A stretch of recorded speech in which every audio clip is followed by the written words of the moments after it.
70 rudal Rusia bombardir Ukraina dalam sehari, Зеленський desak PBB. Ворог здійснив черговий масований ракетний удар по нашій країні. Загалом 90 ракет.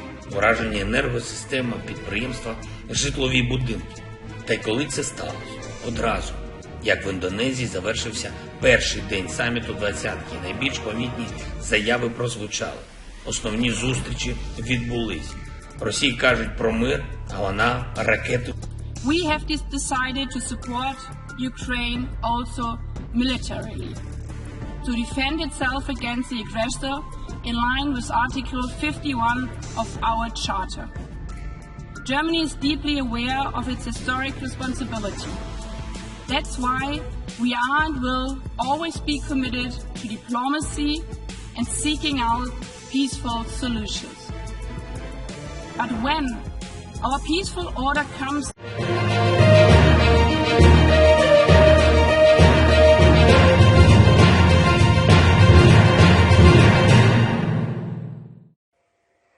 Presiden Ukraina Volodymyr Zelensky mendesak Dewan Keamanan Perserikatan Bangsa-Bangsa untuk bertindak tegas usai 70 rudal Rusia membombardir Ukraina.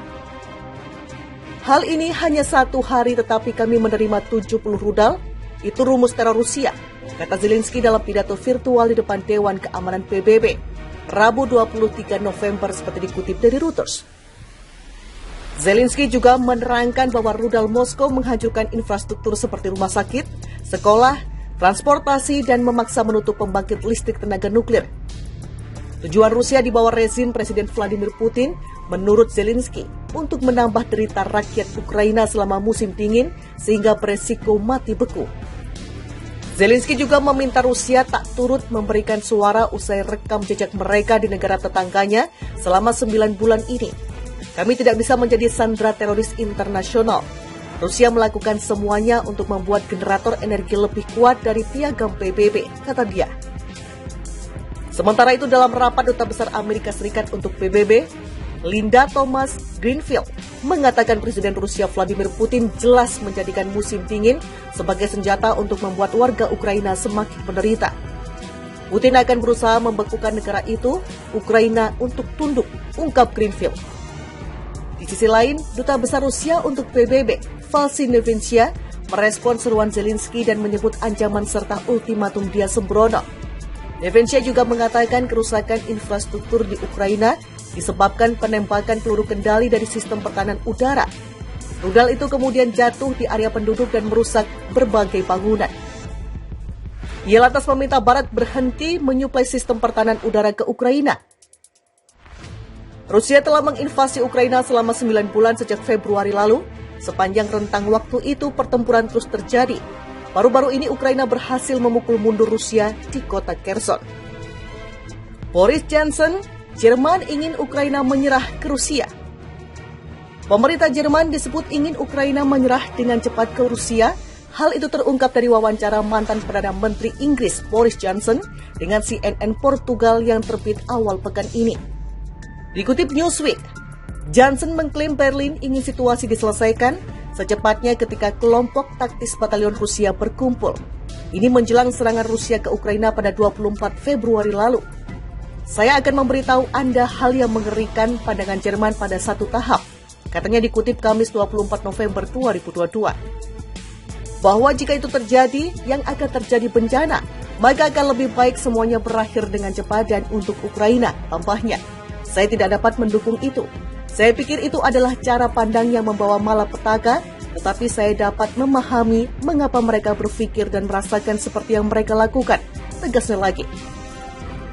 Johnson juga melontarkan kata-kata tajam untuk Prancis dan Italia yang mengklaim penyangkalan akan serangan terus dilakukan negeri itu. Saya ingat orang Italia lagi sangat bergantung pada hidrokarbon Rusia. Pada satu masa mereka hanya mengatakan bahwa mereka tidak akan dapat mendukung posisi yang kami ambil, katanya lagi. Sementara itu Rusia dilaporkan masih terus menyerang Ukraina.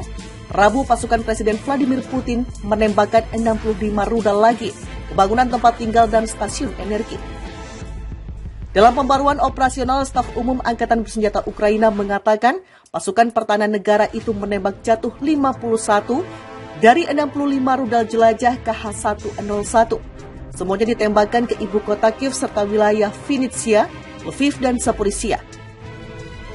Pada siang hari, penjajah Rusia melakukan serangan besar-besaran pada objek infrastruktur energi Ukraina. Serangan itu disebut salah satu serangan paling mengganggu yang dialami Ukraina dalam beberapa minggu terakhir. Ini telah kembali memutus aliran listrik ke Kiev dan daerah lain. Wakil Kepala Kantor Kepresidenan Ukraina membenarkan adanya serangan baru terhadap fasilitas infrastruktur penting di beberapa wilayah. Di sisi lain, Energoatom, perusahaan tenaga nuklir nasional Ukraina, melaporkan pembangkit listrik terbesar Eropa, Zaporizhia, kini memasuki mode pemadaman total di tengah gencaran penembakan Rusia. Kemarin pihak berwenang mengatakan bahwa salah satu roket Rusia menghantam pangsal bersalin di sebuah rumah sakit di kota Vilnius. Hal ini membunuh seorang anak laki-laki yang baru lahir dan melukai ibunya. Musuh sekali lagi memutuskan untuk mencoba mencapai dengan teror dan membunuh apa yang tidak dapat dia capai selama 9 bulan dan tidak akan dapat dicapai, tulis Presiden Ukraina Volodymyr Zelensky di Telegram. Sebaliknya, dia hanya dimintai pertanggungjawaban atas semua kejahatan yang dia bawa ke negara kita. Anggota Parlemen Ukraina Lesia Vasilenko mengklaim bahwa serangan itu menewaskan total 7 orang, sementara itu sebanyak 34 orang juga terluka.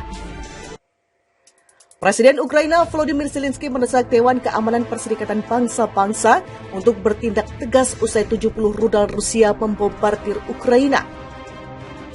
Hal ini hanya 1 hari tetapi kami menerima 70 rudal, itu rumus teror Rusia, kata Zelensky dalam pidato virtual di depan Dewan Keamanan PBB. Rabu 23 November seperti dikutip dari Reuters.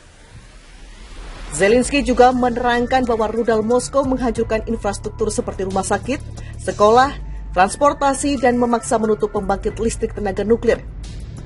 Tujuan Rusia di bawah rezim Presiden Vladimir Putin, menurut Zelensky, untuk menambah derita rakyat Ukraina selama musim dingin sehingga beresiko mati beku. Zelensky juga meminta Rusia tak turut memberikan suara usai rekam jejak mereka di negara tetangganya selama 9 bulan ini. Kami tidak bisa menjadi sandera teroris internasional. Rusia melakukan semuanya untuk membuat generator energi lebih kuat dari piagam PBB, kata dia. Sementara itu, dalam rapat Duta Besar Amerika Serikat untuk PBB, Linda Thomas-Greenfield mengatakan Presiden Rusia Vladimir Putin jelas menjadikan musim dingin sebagai senjata untuk membuat warga Ukraina semakin menderita. Putin akan berusaha membekukan negara itu, Ukraina, untuk tunduk, ungkap Greenfield. Di sisi lain, Duta Besar Rusia untuk PBB, Valsi Nevencia, merespon seruan Zelensky dan menyebut ancaman serta ultimatum dia sembrono. Nevencia juga mengatakan kerusakan